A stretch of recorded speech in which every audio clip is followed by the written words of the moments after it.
Muy buenas tardes a todos los participantes. Les saludamos y les damos una cordial bienvenida desde el Hospital Belén de Trujillo. Ante todo, las disculpas del caso por la demora en unos minutitos. Hemos tenido unos inconvenientes, pero ya estamos aquí presentes para la telecapacitación del día de hoy, 22 de enero del 2025, con el tema diabetes y alimentación, claves para el éxito, a cargo del licenciado en nutrición Jonaiker Sandoval Cárdenas.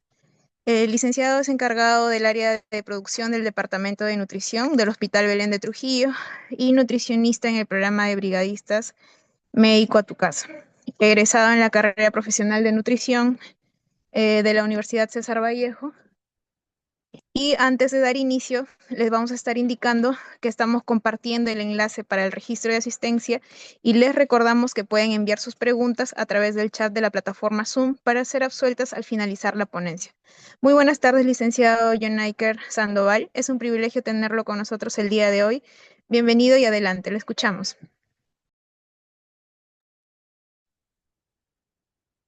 Hola, muy buenas tardes con todos. Mucho gusto y bueno, bienvenidos justamente a esta ponencia bastante interesante que vamos a conocer el día de hoy. Vamos a ver justamente lo que son pequeñas claves para el éxito en cuanto a lo que es diabetes y alimentación. Es importante conocer todo esto porque de esta manera un estilo de vida con la enfermedad ya presente va a ser imprescindible llevarlo para tener una calidad de vida mejor. Vamos a empezar primero con bueno, en este caso ya me presentó la compañera. Vamos a conocer justamente con una pequeña definición. La diabetes como tal es una enfermedad metabólica crónica que justamente es cuando se altera el proceso del control del azúcar, también de la glucosa. Cuando el cuerpo ya está en la sintonía incapaz de poder procesarlo de manera correcta es donde se produce esta enfermedad, la diabetes. Esto es progresivo. Tienen que tener en cuenta que toma mucho tiempo, años y años, por producto de un mal hábito, malos hábitos de salud, estilo de vida, entre otros. Y justamente esto tiene un punto importante, debido a que cada vez que consumimos los alimentos hay una hormona, bien lo conocerán ya todos a este punto, que es la insulina, que técnicamente, por así decirlo, abre la puerta de la célula, tiene la llave para que ingrese la glucosa. En la diabetes justamente se complica, no puede abrir, ya que hay una ineficiente producción de la hormona como tal, o cuando llega a la célula no lo puede reconocer. Justamente como la imagen que tenemos acá. Es de manera muy didáctica. La insulina, como una forma de llavecita, va a abrir la puerta de la célula para que ingrese la glucosa, para que lo permite pasar. En este caso, cuando se produce una intolerancia a la insulina, el cuerpo no lo llega a reconocer, por lo tanto, la glucosa se mantiene muy alto a nivel sanguíneo y ahí es donde produce las consecuencias como tal. En este caso, tenemos que saber que hay tipos de diabetes. La tipo uno, por ejemplo, en donde el mismo sistema inmunológico ataca a las células que producen esta hormona. La tipo 2, que es la más frecuente y la más habitual, es producido ya sea por malos hábitos de alimenticios, estilo de vida, justamente como les estaba comentando. La gestacional lo conocemos también ocasionalmente cuando está un proceso de embarazo alterado, en donde se consumen muchos alimentos, puede tener un mal estilo de vida también gestacional y puede aparecer. Hay que tener en cuenta esto primordialmente. Ahora, los puntos claves para las complicaciones es que si es que el paciente, la persona, la familia presenta ya de por sí sobrepeso u obesidad o también tiene antecedentes de una familia que padece de estas enfermedades, puede ser un riesgo, un candidato a padecerlo. Al igual que una dieta poco saludable, no realiza actividad física adecuada, está el sedentarismo de por medio, todo se llega a complicar. ¿De qué manera? La hipertensión aumenta. Hay hipertensión arterial, el colesterol se eleva, al igual que los triglicéridos, el colesterol malo. Va a haber una presencia de daño renal, porque justamente la diabetes es una enfermedad expusa. Basta que esté presente para que todo pueda complicarse como tal. Es un efecto dominó. Está presente la diabetes y todos los órganos van cayendo poco a poco. También está la presencia de enfermedades cardiovasculares, justamente arritmias, complica también el tema de la hipertensión como tal, ya lo mencioné. Y el tratamiento es bastante importante. Puede ver en estas imágenes bastante didácticas en donde hay tres puntitos.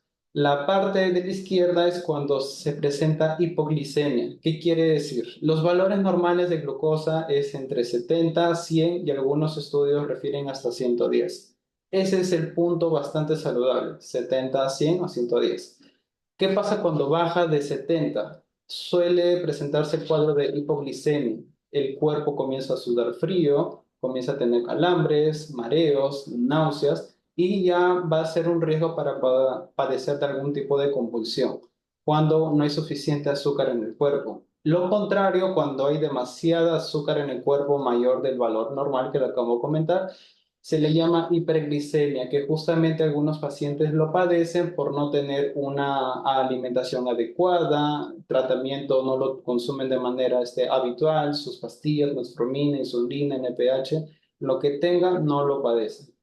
En este caso, los fármacos es importante, pero también, justamente como lo estoy señalando acá en la imagen, un estilo de vida, hábitos alimentarios saludables, el consumo de proporciones alimentarias en carbohidratos, porque ya más tarde lo voy a mencionar, tiene que tener un control en lo que está consumiendo para no complicar justamente todos los hábitos que ya van teniendo. ¿Listo?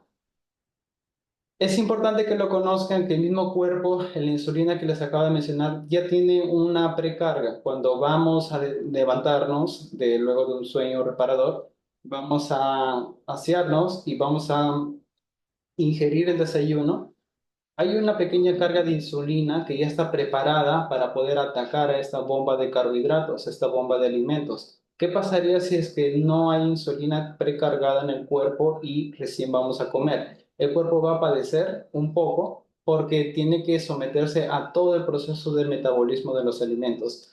Y normalmente la insulina se precarga en lo que es en el desayuno y en la comida, en el almuerzo y la comida y también en la cena. Es importante también conocer el hábito alimentario de tener horarios de alimentos. Por ejemplo, algunos cenan hasta las 7 de la noche, otros 7 y media, a lo mucho a las 8 de la noche. ¿Qué pasa con los que comen 11, 12 de la noche, una parrillita, una fiesta, lo que sea?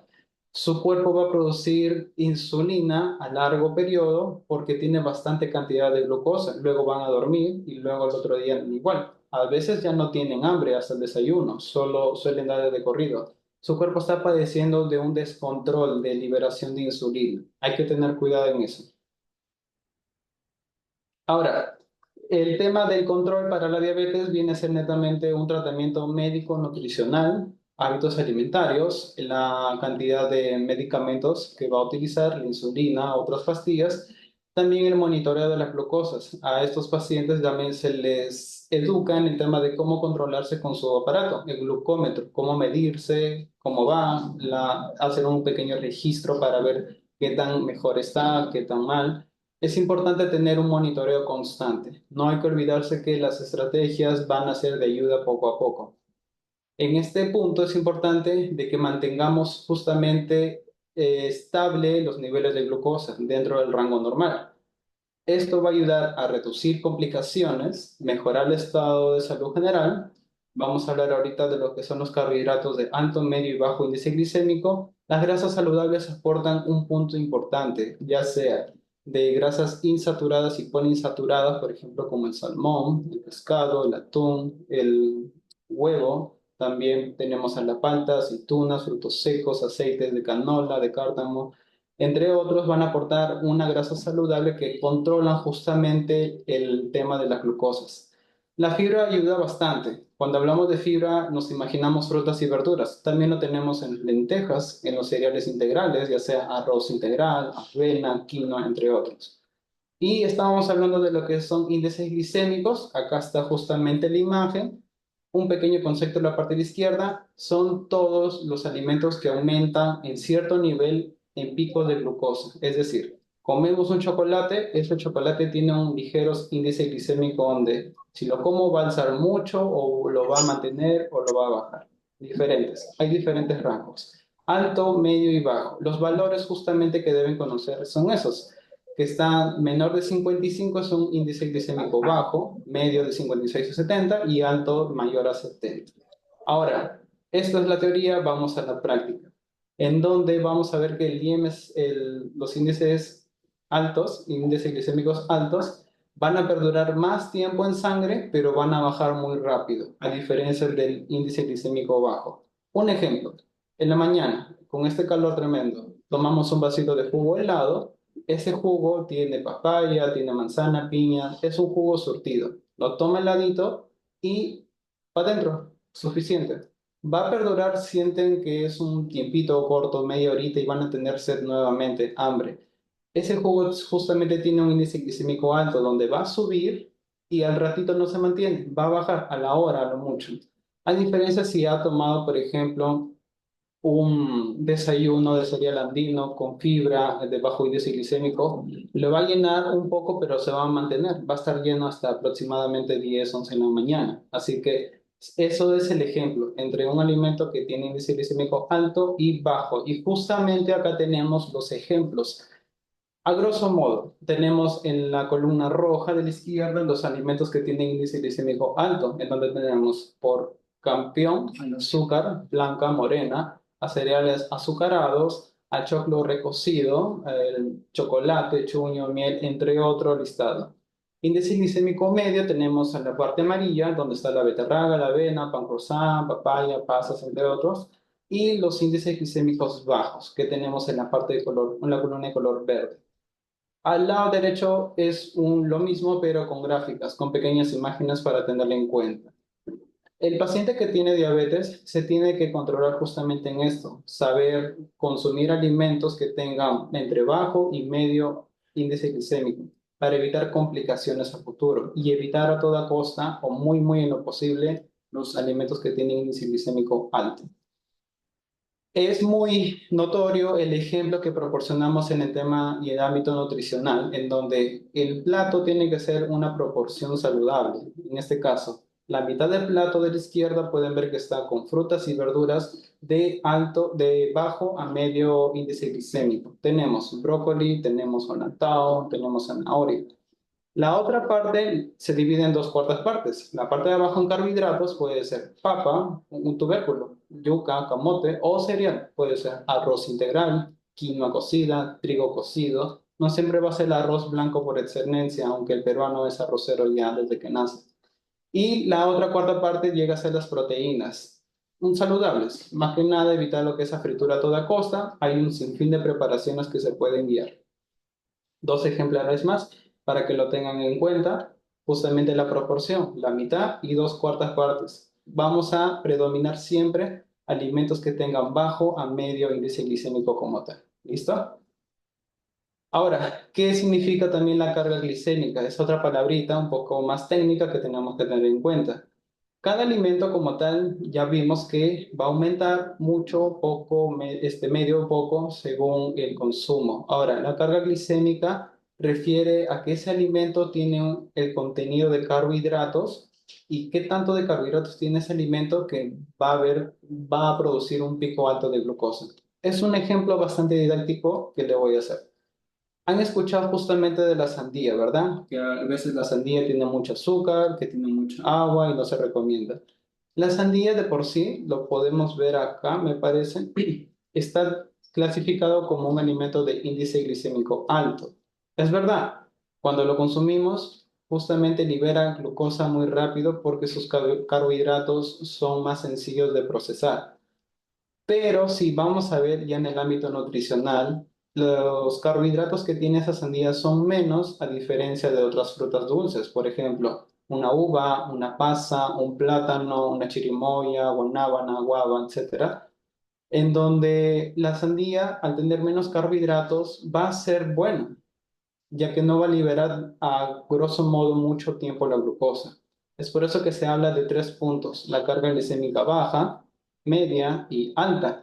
Los alimentos que tienen carga glicémica baja van a tener un bajo impacto en nivel de glucosa en sangre, a diferencia de la media y de alta, que ya se sobreentiende que van a tener más en cantidad, más perduración. De igual manera, hay una lista de alimentos en donde tienen que conocer que hay alimentos en bajo, medio y alto carga glicémica, al igual que el índice glicémico. Este es netamente un pequeño ejemplo para que lo tengan en cuenta. Por ejemplo, las lentejas Las manzanas, el yogur natural tienen bajo. El pan integral, el plátano y el arroz integral tienen un poquito medio, punto medio, pero justamente los que tienen más altos son el pan blanco, las frituras como tal y las bebidas azucaradas. Acá les dejo un pequeño ejemplo con tres columnas diferenciadas en ejemplares de cada uno, para que lo puedan tener en cuenta. Luego, justamente la estrategia que tenemos que tener en cuenta es, como hablaba en el principio, controlar las proporciones según el plato y qué alimentos con índice hiperglicémico bajo y medio podemos seleccionar. Se recomienda justamente aumentar el consumo de fibras, ya sea frutas, verduras, alimentos con carbohidratos complejos, para saciar más tiempo el estómago y el paciente pueda perdurar lleno, saciado más tiempo. Evitar picar a cada momento. Las grasas saludables, como ya le había comentado, va a ayudar justamente para anivelar lo que son los rangos de glucosa y evitar en toda costa azúcares refinados, procesados, chocolatería, bollería, etcétera. Ahora, la hidratación es importante. Justamente un paciente, en este calor, sobre todo peor. En un paciente justamente con diabetes se tiene que controlar el tema de la hidratación para poder evitar que se complique alguna enfermedad renal que pueda aparecer por ahí. Es por eso que una hidratación correcta, líquidos claros, bajo en azúcar, agua netamente, se puede consumir. De manera diaria, depende de la actividad, 1 litro 800, 2 litros, viendo cómo es la realidad de cada uno. El ejercicio es importante también porque eso ayuda a controlar a que la glucosa se mantenga más a raya, más saludable. Una persona diabética con una vida sedentaria va a ser más complicado, así que hay que tenerlo muy en cuenta. El manejo del estrés también. Bien, hablamos de desde que amanecemos hasta anochecemos una gestión de emociones. Hay que procesarlo de manera saludable, vincular lo bueno y separar lo malo, porque eso justamente no es nada saludable para nosotros. Todo eso va a ser una estrategia integral para poder sobrellevar justamente la enfermedad como tal. Y por último, vamos a recapitular justamente el autocuidado, hábitos saludables, estilo de vida saludables, conocer los alimentos que tienen alto, bajo y medio índice y carga glicémica, asistir a sus controles o en casa netamente, saber los niveles de glucosa, apuntarle a un cuadernito, ver cómo estamos. Si es que no estamos comiendo de manera adecuada y saludable, ya es momento de hacer unos pequeños ajustes y cambios en la dieta para tratar de mejorar a partir de ahora. No es necesario esperar hasta el último padecer la enfermedad para cambiar. Se puede desde ahora, es una cultura preventiva como tal. Es un poquito difícil en nuestra realidad, pero sí se puede. Hay que hacerlo al menos lo posible. El ejercicio que ya lo comenté. Y el ejercicio justamente como tal, ya lo había mencionado, va a ayudar a mejorar la captación y regularización de la glucosa como tal. Bueno, eso ha sido todo con mi presencia en esta oportunidad. Y igual agradezco la atención que han prestado. Y nada, estoy atento a cualquier consulta, duda, pregunta inconveniente que se pueda presentar.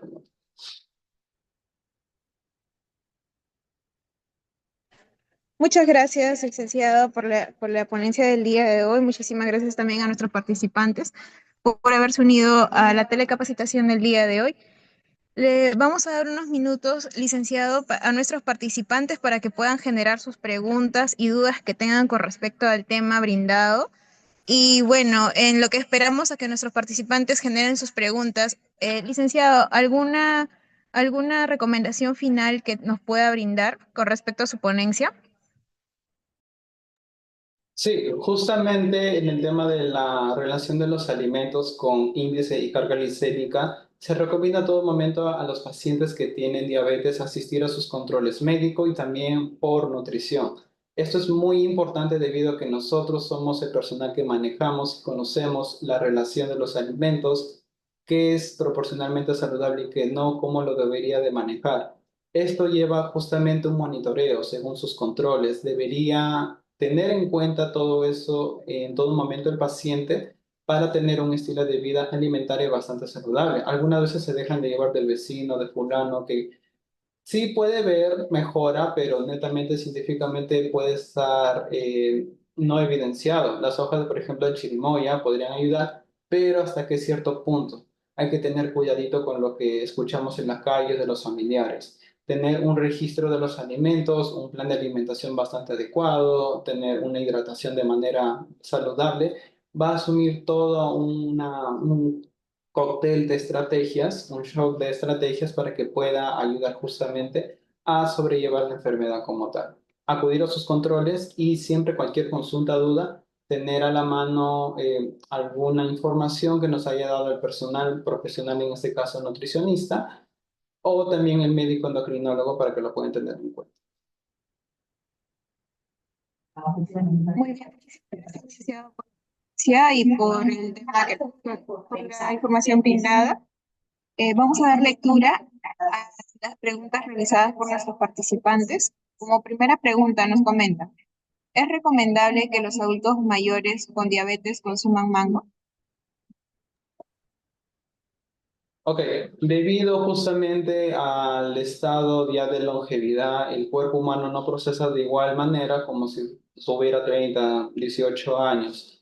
Sí se recomienda el consumo de mango si no se sospecha que tiene complicaciones netamente con la diabetes. Se podría consumir al menos de la proporción normal del tamaño, una cuarta parte, y no adicionar azúcar netamente a la preparación, porque algunos tienen la costumbre errónea de cortar la fruta y encima echarle un poquito de azúcar para darle sabor cuando ya tiene sabor la misma fruta. Podría consumir en ligeras proporciones. Ahí se maneja lo que es el tema del proceso de intercambio de alimentos.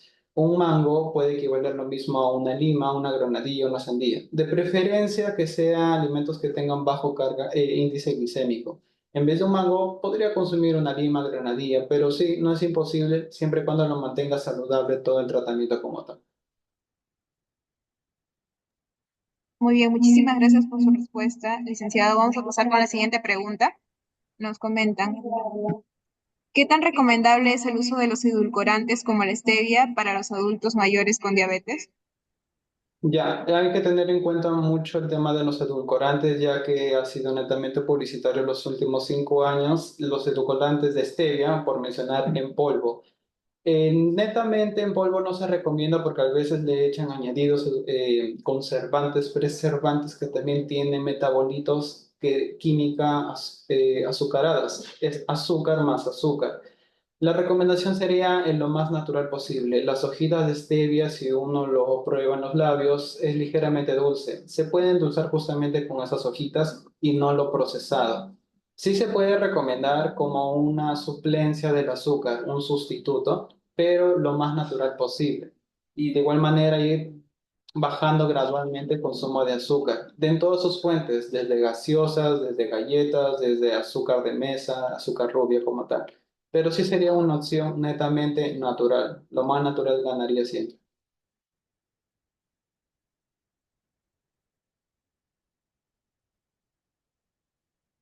Muy bien, continuamos con las preguntas. Nos comentan, muchas gracias por la información. Una consulta, ¿es recomendable el uso de Lucerna en pack diabético?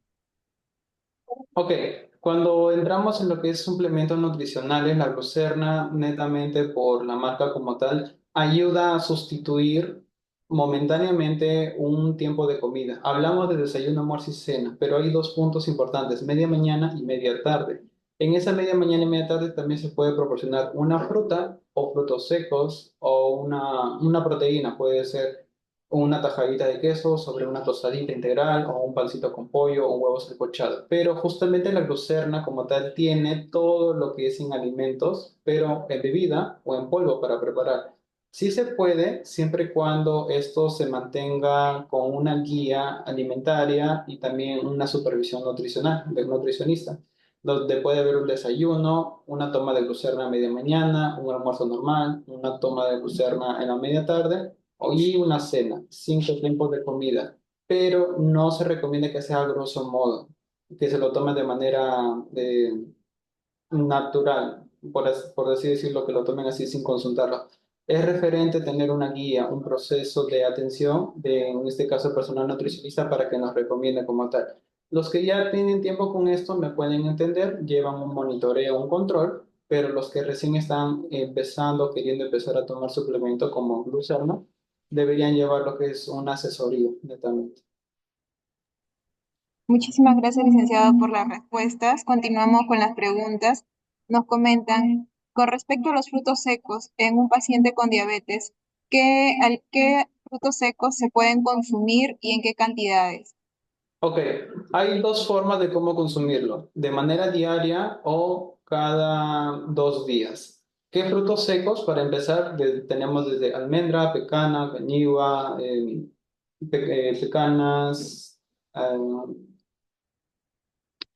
albaricoques, pistachos, anacardos. Hay un ejemplar, un sinfín de ejemplares. Se puede consumir de manera diaria entre una proporción de 6 a 7 unidades por día, 6 pecanas, mañana 6 almendras, pasado 6 nueces, o también existe lo que es la estrategia de la proporción. Hoy día, por ejemplo, tomamos lo que cabe del puño, de la mano, vamos a consumir una mixtura de frutos secos. Ahí agarraremos unos 15 por ahí.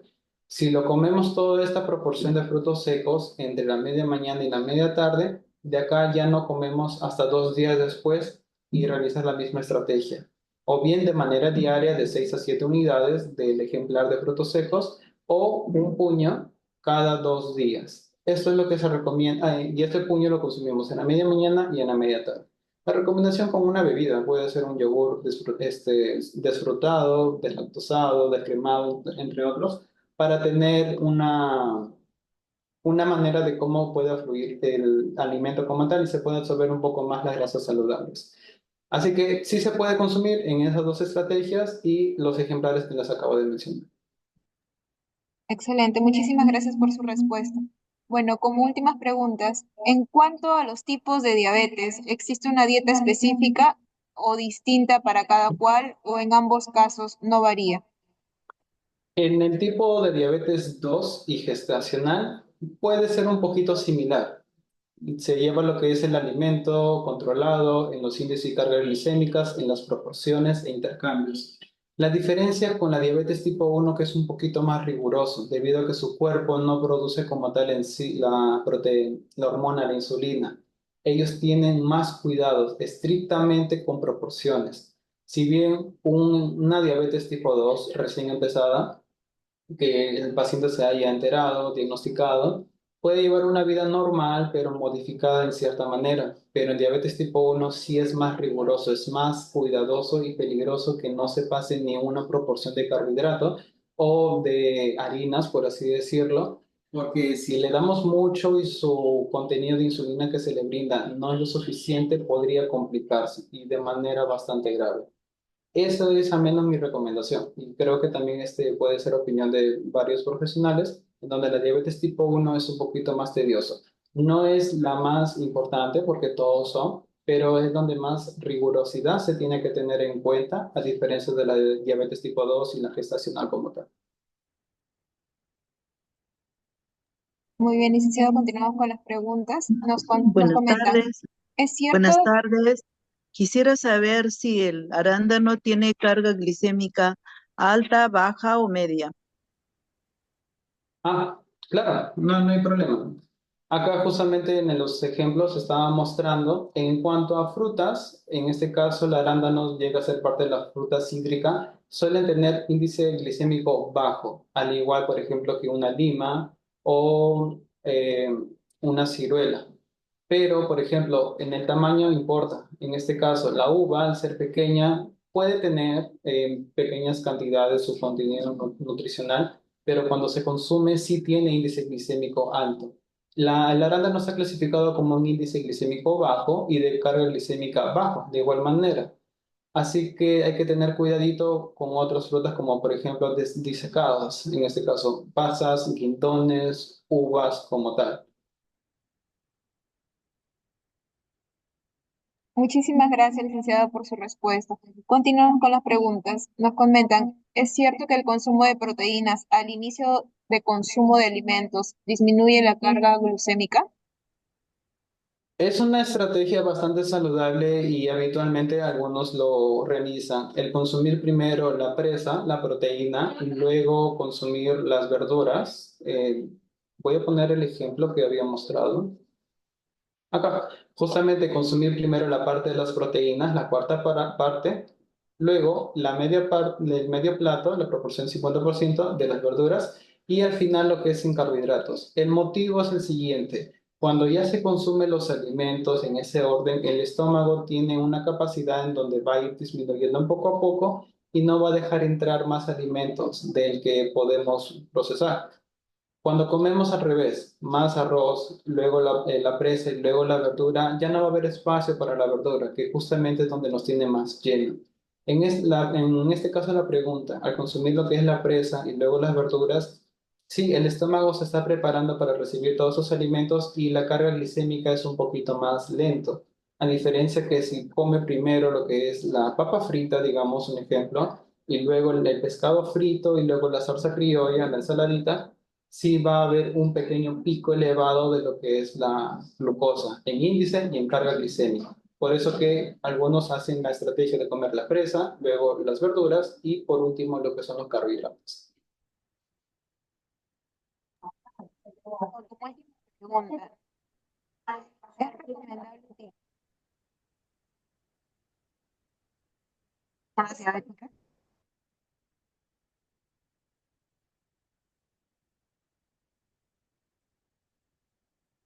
¿Sí me escuchó, licenciado? No, no, ¿puedes Bueno, repetirlo, por favor? repito la pregunta. Nos comentan, ¿es recomendable utilizar la miel de abeja como reemplazo de azúcar en las personas diabéticas? A diferencia del azúcar que ya es procesada, refinada por la industria, la miel es más natural, más saludable, tiene vitamina de complejo B, vitamina B2 y todo eso, pero como sustituto como tal, sí, en cierta manera, pero también tiene a elevar más rápido lo que es la glucosa. Tiene un índice glicémico alto, al igual que la carga glicémica.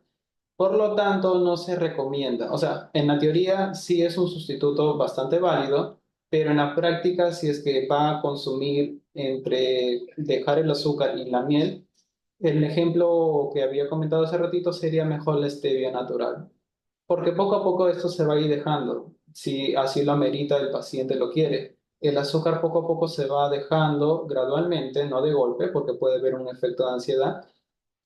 Sin embargo, la miel no sería recomendable tanto como sustituto, sino como la stevia en hojas como tal. A pesar que es natural, pero estamos hablando de un tema de cuidado más delicado, no se recomendaría. Listo, muchísimas gracias, licenciado, por la ponencia del día, por la información de los participantes. Espero contar con su presencia en las próximas capacitaciones de este 2025. Y asimismo también a los participantes por haberse conectado y por la telecapacitación brindada por el personal de salud del Hospital Belén de Trujillo. Muchísimas Eh, gracias a todos. Que tengan un disculpe, con respecto a la fruta, ¿es recomendable comer después de almorzar, por decir, o es mejor consumirlo antes? Ya, creo que sería la última pregunta por lo que ya me estaba comentando. La fruta se recomendaría consumirlo luego de haber acabado la proporción del almuerzo o la cena. ¿Qué pasa? Algunos piensan que la fruta de noche, por ejemplo el plátano, es muy típico de decirlo que el plátano de noche tiene mucho azúcar. Es una falacia porque justamente tiene el mismo contenido nutricional en la mañana que en la tarde, a no ser que ya esté avanzado en su composición, esté manchitas negras, esté mosqueándose, ya tiene más azúcar de lo debido por el estado de madurez. Pero la fruta se puede consumir luego de haber consumido el almuerzo, porque justamente va con toda la bomba de carga glicémica. Es mucho mejor. Ahora, si es que se consume una hora después de haber consumido el almuerzo, va el cuerpo a recibirlo en el estómago normal, pero va a haber esta alza de carga glicémica que ese alimento, esa fruta va a proporcionar. Así que se recomendaría que sea uno solo. El segundo, la bebida y el postre, que sería la fruta. De manera natural, picada. No echarle lo que es miel, etcétera, sino netamente natural. muy bien, licenciada, muchísimas gracias por su Gracias. respuesta, por su última respuesta. Bueno, vamos a dar por finalizada la telecapacitación del día de hoy. Muchísimas gracias a todos los participantes. Recordarles que se pueden inscribir su asistencia en el link enviado en el chat de Zoom para que se les pueda generar sus constancias. Muchísimas gracias a todos, que tengan muy buenas tardes. Gracias, hasta luego. Para inscribirme.